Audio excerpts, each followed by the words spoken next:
Dobré odpoledne, dámy a pánové. Vítám vás jménem ING Bank u dalšího investičního webináře, tentokrát na téma dluhopisové investice v prostředí rekordně nízkých úrokových sazeb. Nejsem tu dnes sám a naším společným průvodcem budeme vás provázet webinářem společně s panem Ludovítem Javorským, který je reprezentantem společnosti Franklin Templeton pro Českou republiku a Slovensko. Dobré odpoledne. Dobré odpoledne. A s tím, že to téma vlastně dnešní prezentace bude, jak je uvedeno v názvu nadpisu, jakým způsobem se vlastně dívat na investice v prostředí, kdy úrokové sazby jsou historicky na velmi nízkých hodnotách a nedá se očekávat, že by se ještě dále snižovaly. Takže pojďme se podívat na to, co nás dnes čeká, nebo jaká je dneska agenda dnešního webináře. Já ještě na úvod možná znovu zopakuji to, co říkám pokaždé.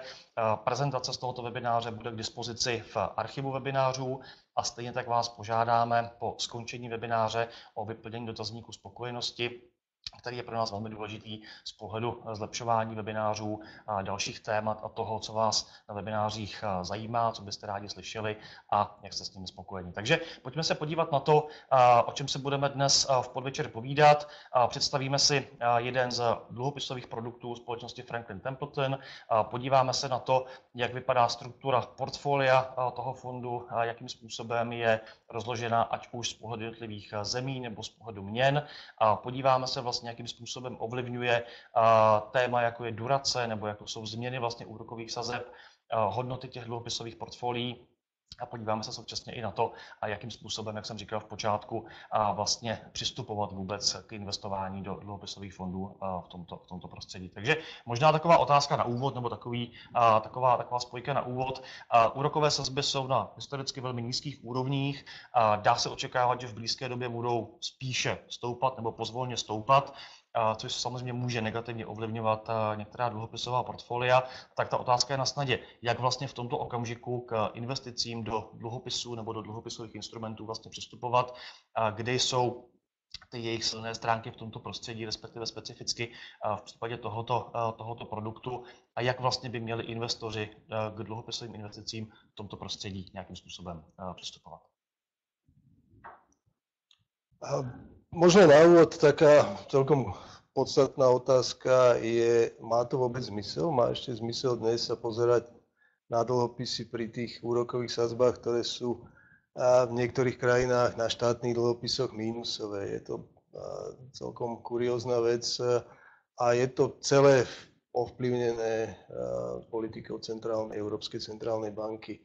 Ale ak sa pozrieme na svet očami globálnych dlhopisov, tak dokážeme nájsť dlhopisy, ktoré relatívne aj v tomto prostredí extrémne nízkych sadzieb majú zaujímavý výnos.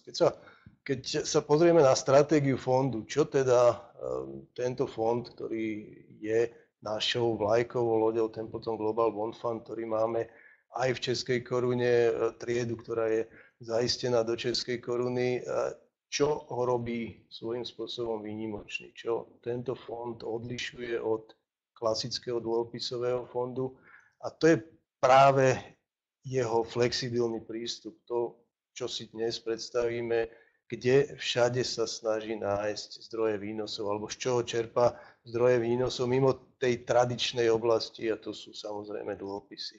Ale to podstatné začíname samozrejme dlhopismi, a to je ten základ každého dlhopisového fondu. A keď sa pozrieme na tento slajd, zistíme, že dlhopisy, ktoré sú v portfóliu v Templeton Global Bond Fund, sú primárne dlhopisy z emerging markets.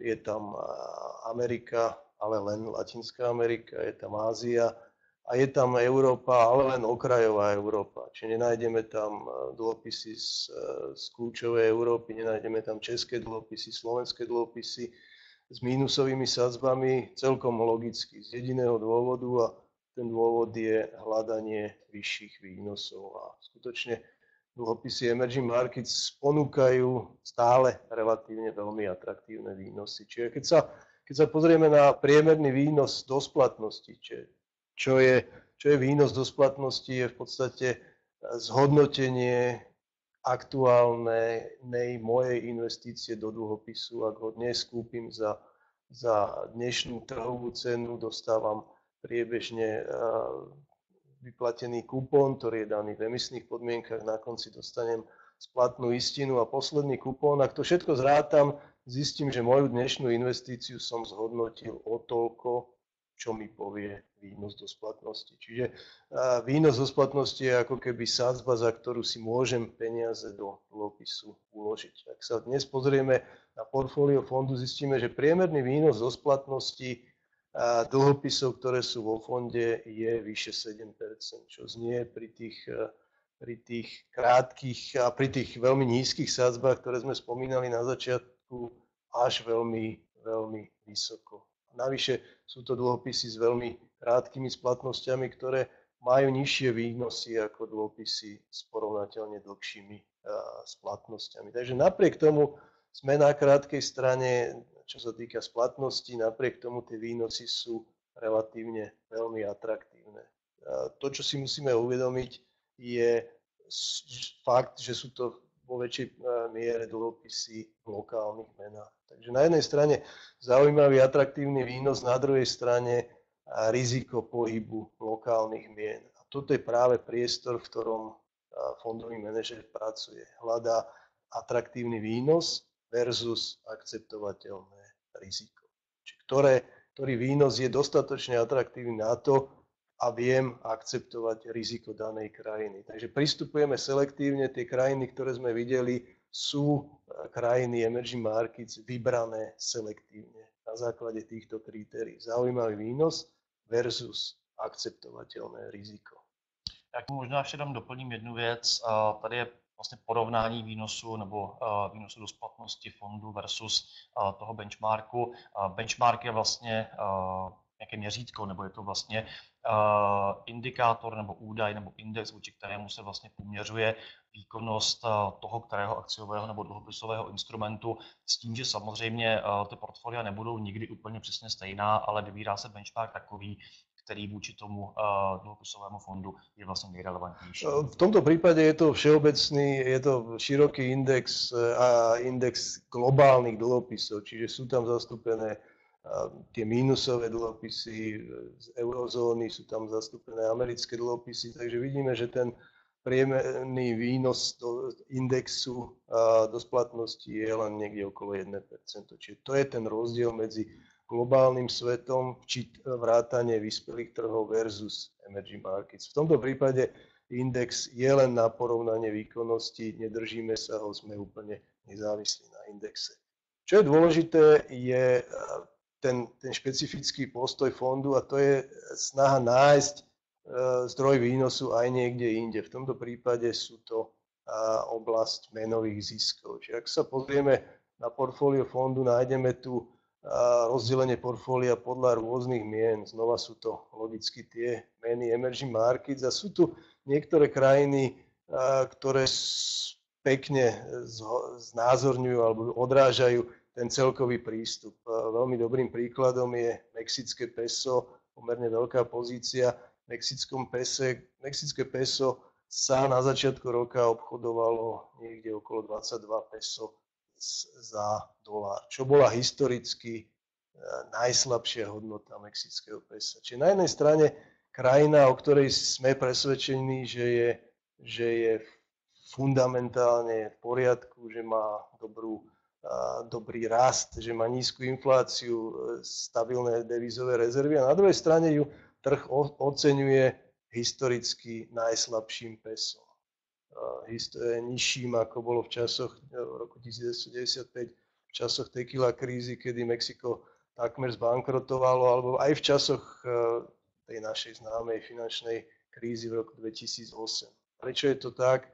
Je to vplyv politiky, vplyv nálady na tom trhu v súvislosti aj s výrokmi amerického prezidenta. A toto je pekný príklad toho, čo sa snažíme nájsť. Snažíme sa nájsť meny, ktoré sú fundamentálne zdravé. Tie krajiny sú zdravé, napriek tomu sú ich meny odhodnotené.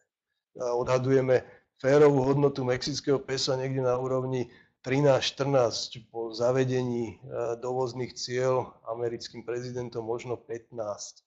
A hovoril som o tom kurze 22, ktorý bol na začiatku roka. Extrémne prehnaná hodnota.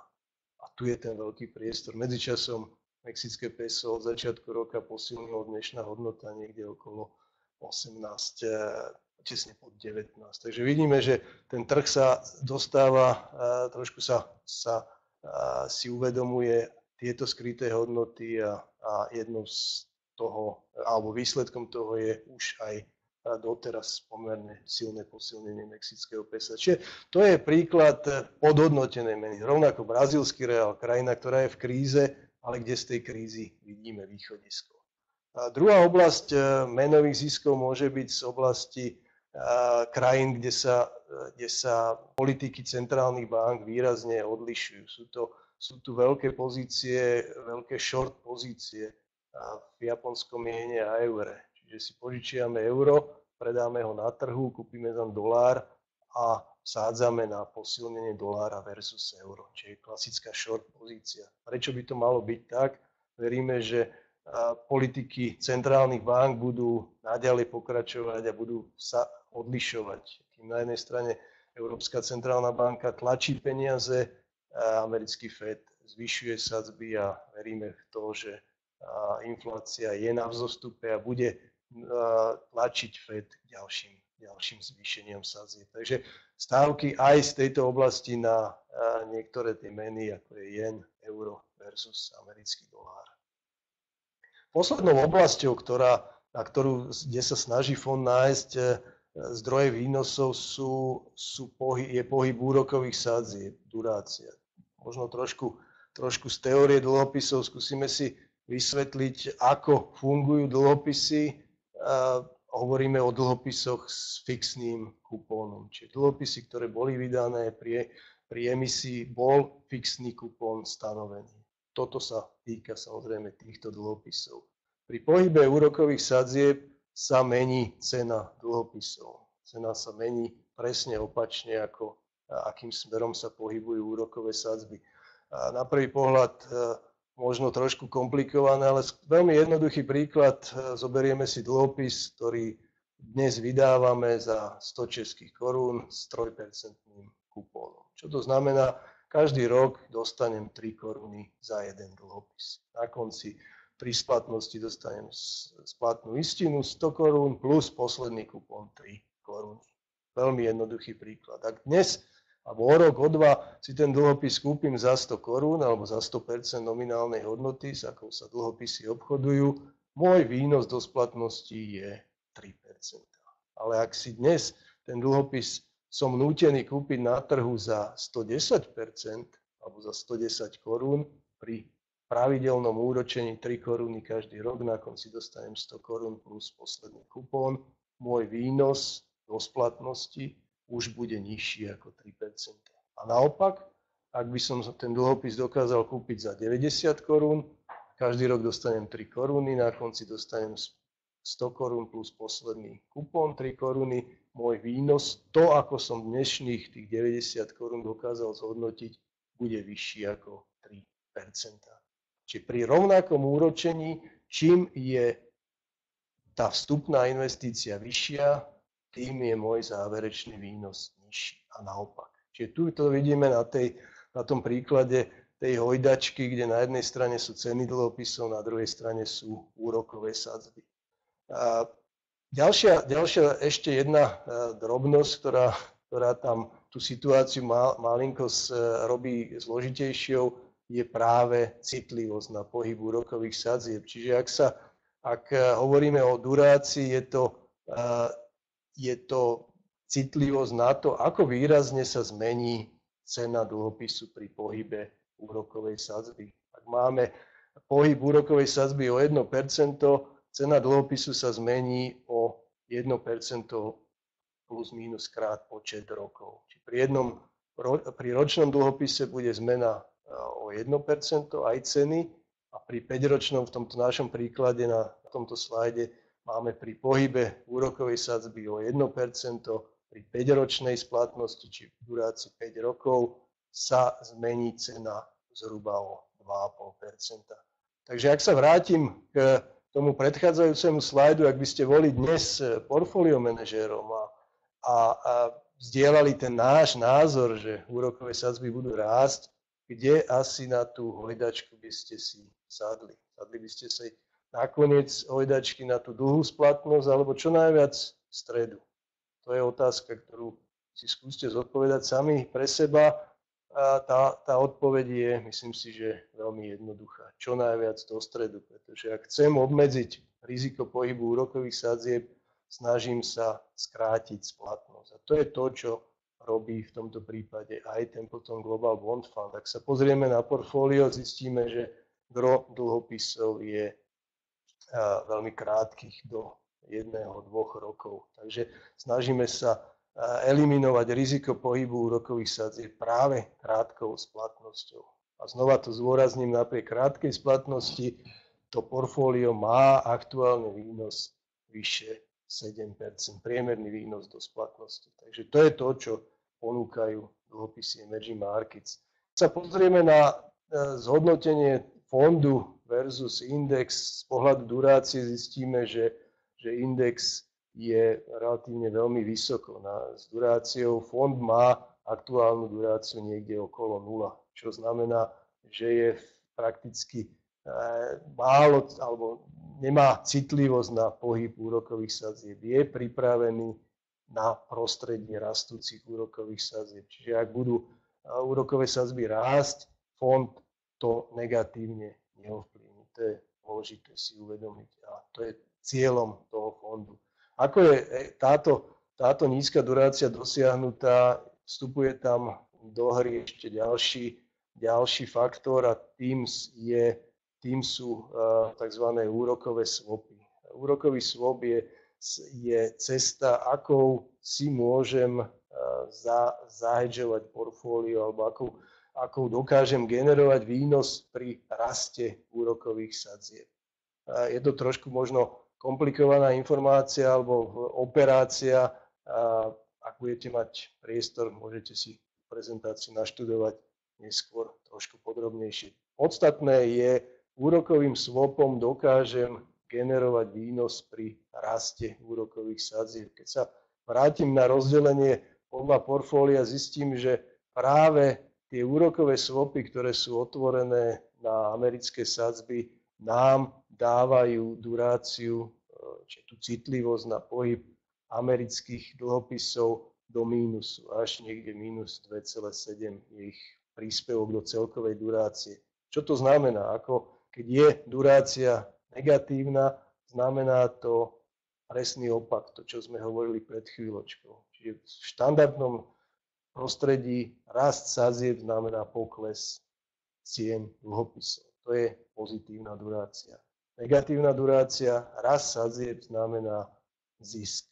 A v tomto prípade vsádzame na generovanie zisku na raste sadzieb na dlhých amerických treasuries, pretože veríme, že inflácia na americkej strane bude rásť a práve dlhé splatnosti amerických dlhopisov, alebo všeobecne dlhé splatnosti sú najviac citlivé na očakávanú infláciu. Čiže rast inflácia bude znamenať rast výnosov na dlhých amerických dlhopisoch a na tom chceme zarobiť. Takže to sú 3 zdroje výnosov, ktoré fond v sebe má: vyššie výnosy na emerging markets, menové zisky a snaha zarobiť na pohybe úrokových sadzieb. Takže toto je to, čo fond odlišuje od klasického dlhopisového fondu.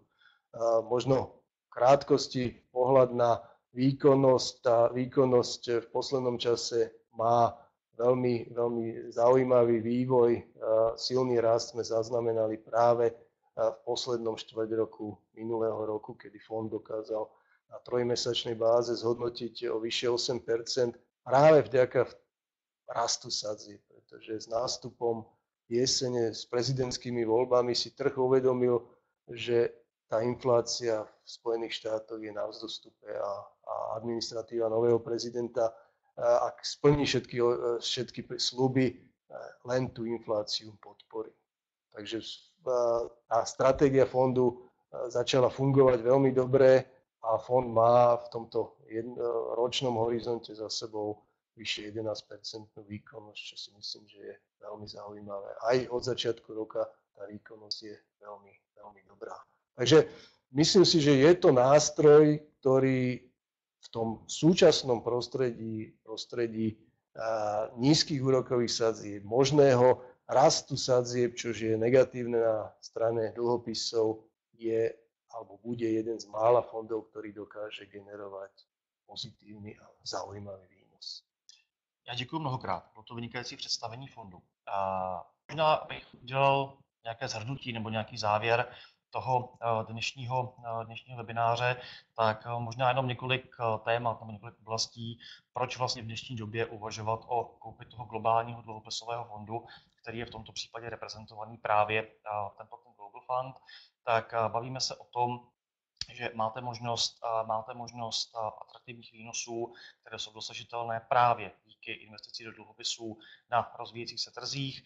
Máte možnost investovat do instrumentu, který má, jak říkal kolega, velmi krátkou duraci, to znamená jeho citlivost na případné pohyby na úrokových sazbách je relativně nízká. Současně je tam ten přidaný komponent vlastně možnosti nějakého nadvýnosu získatelného díky možnosti nebo díky investicím do měnových párů. Já děkuji mnohokrát, protože, jak jsem říkal, bylo to skvělé představení produktu. V tomto okamžiku zatím nemáme žádné otázky, nicméně není problém se k nám potom ty otázky podívat zpátky. Já děkuji mnohokrát za vaši pozornost. Jak jsem říkal, prezentace bude k dispozici v rámci archivu webinářů. V tomto okamžiku mi nezbývá, než se rozloučit, poděkovat panu Javorskému za návštěvu a za prezentaci tohoto produktu a současně vás požádat o to strávit s námi ještě pár okamžiků dál a vyplnit nám náš dotazník spokojenosti. Těšíme se na setkání u dalších webinářů, které budou zase nejenom produktové, ale budou se týkat i těch obecně vzdělávacích finančních termínů nebo finančních oblastí. Budeme se věnovat v krátké době terminologii kolem podílových fondů, budeme se věnovat například i tématům, které se týkají obecně investičních strategií, takže určitě máme pro vás připravená další témata. Máme tady jednu otázku, jak se projeví nákladovost při započítání vstupních a manažerských poplatků. Samozrejme, všetky tie výkonnosti, ktoré sme videli na tom predchádzajúcom slajde, sú už očistené od priebežné poplatky, ktoré sa účtujú na dennej báze versus čistá hodnota majetku, čiže všetky manažerské poplatky sú už v tej výkonnosti započítané. Jediný poplatok, ktorý si samozrejme musíme k tej výkonnosti prirátať alebo odrátať od tej výkonnosti, je vstupný poplatok, ktorý sa odlišuje prípad od prípadu od distribútora a v tomto prípade je na klientovi samotnom, aby si porovnal ponuky jednotlivých distribútorov a našiel pre ňo možno tu najlepšiu Já k tomu doplním, že ING Bank nabízí možnost nakupovat podílové listy tohoto fondu plně online za vlastně plochý poplatek 1%, což je v tomto okamžiku jeden z nejvýhodnějších, ne zcela nejvýhodnější poplatek na celém vlastně trhu v rámci České republiky. Takže to je vlastně na doplnění informace týkající se nákladovosti spojené s tím vstupním poplatkem. Dobře, pokud nemáme žádnou další otázku, tak znovu děkuji za pozornost a děkuji za to, že jste s námi byli a těšíme se na setkání při některém z dalších webinářů, které pro vás připravujeme. Děkuji.